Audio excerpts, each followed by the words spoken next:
بسم اللہ الرحمن الرحیم 6 ستمبر 1985 تاریخ کا وہ عظیم ترین دن تھا جس میں امیر عظیمت رحمۃ اللہ علیہ نے جنگ کی سرزمین سے 6 ستمبر 1985 کو دفاع صحابہ کی تحریک کا آغاز کیا، اور جب ایران کے اندر 1989 میں انقلاب آیا جس کو اسلامی انقلاب کہا گیا، اور خمینی کی سرپرستی میں یہ انقلاب آیا، اور اس کا جو لٹریچر اور کتابیں شائع ہوئیں اس میں صحابہ کرام جیسی مقدس ہستیوں کو، پیغمبر صلی اللہ علیہ وسلم کی جماعت کو مغلظات بکی گئیں۔ تو یہ جب لٹریچر پاکستان میں آیا تو امیر عظیمت نے جو اس کا مطالعہ کیا ان سے رہا نہ گیا۔ امیر عظیمت رحمۃ اللہ علیہ تڑپ گئے اور انہوں نے اس لٹریچر کے خلاف اور اس گروہ کے خلاف آواز بلند کرنے کا اعلان فرمایا، اور یہ 1985 6 ستمبر کا دن تھا کہ جنگ کی سرزمین سے تحریک دفاع صحابہ کا امیر عظیمت نے جو اعلان فرمایا، اس کی بنیاد رکھی، اور پھر امیر عظیمت کی اس کاوش اور لگن میں وہ درد تھا، وہ اخلاص تھا کہ چند سالوں کے اندر یہ تحریک پاکستان کے طول و عرض میں پھیل گئی، گلی محلوں میں، گلی کوچوں میں اس تحریک کا ڈنکا بجنے لگا، اور اس تحریک کے لیے بہت ساری قربانیاں لگی ہیں۔ اس تحریک کے راستے میں بہت ساری رکاوٹیں آئیں، مصائب و آلام کے دریا عبور کرنے کے بعد، صعوبتیں، جیلیں برداشت کرنے کے بعد، شہادتیں برداشت کرنے کے بعد بھی یہ تحریک اپنی منزل کی طرف رواں دواں ہے۔ اور اس تحریک میں ہماری 1 درجن سے زیادہ قیادت شہید ہو گئی، ہزاروں علماء، قائدین و کارکنان کا خون اس تحریک کے راستے میں بہہ چکا، اور ہماری 1 درجن سے زیادہ قیادت علامہ امیر عظیمت رحمۃ اللہ علیہ سے لے کر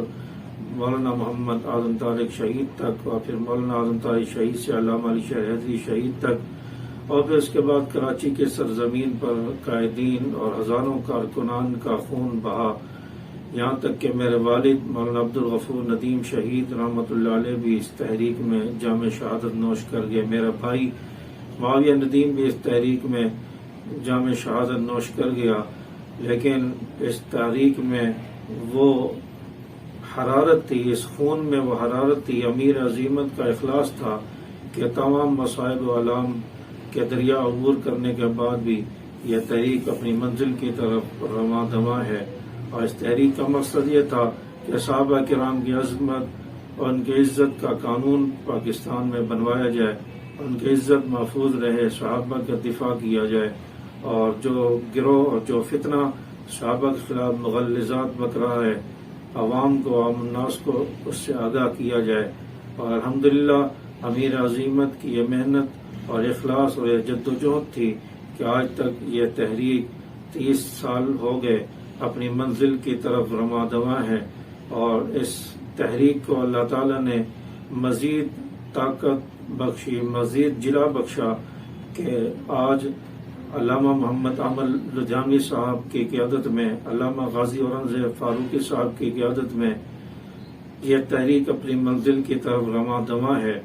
اور بہت سارے علماء، دیوبندی، بریلوی، اہل حدیث علماء اور کئی مکتب فکر کے علماء اس تحریک کا حصہ بن چکے ہیں اور یکجہتی کا اظہار کر چکے ہیں، اور انشاءاللہ وہ وقت قریب ہے کہ صحابہ کا دشمن پاکستان کی نیشنل اسمبلی میں غیر مسلم قرار دیا جائے گا، اور صحابہ کرام جیسی مقدس شخصیات کے خلاف، بکواسات کرنے والے گروہ کے خلاف